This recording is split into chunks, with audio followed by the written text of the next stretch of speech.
Oh na na na na. Esosa Ogbemudia on this again. Yeah, what's up? Ukenegbe wa o atala go mekia. Aragbo yan pe o ami awage no fona. Ameku pa fe wa iba ga. Ara se gbọ́dọ̀ mẹ́ta egi yen mai. Ukenegbe wa o atala go mekia. Aragbo yan pe o ami awage no fona. Ameku pa fe wa iba ga.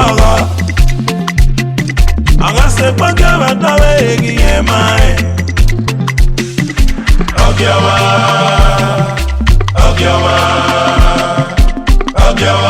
muhegigeo. Ogyawa,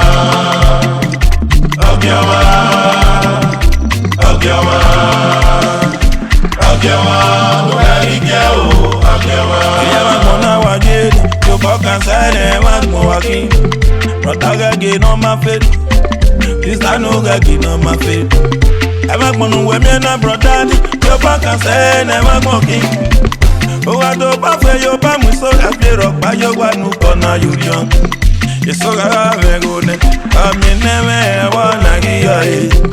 Eso wa fe le ya, ami ne me wa na gi yo e. Pro daga ga be yo hand no ga gba kwe, daga ga be yo hand no ga gba kwe.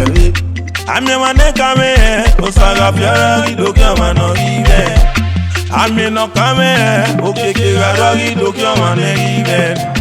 Adayo na kwitam, adakpagbe na ma wegi kona nyunyo.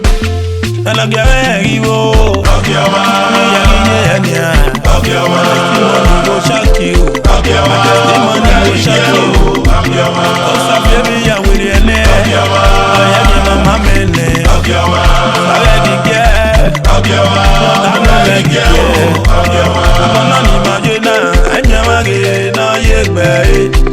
Adegi me maefe, ani marie ma we me strongo ye.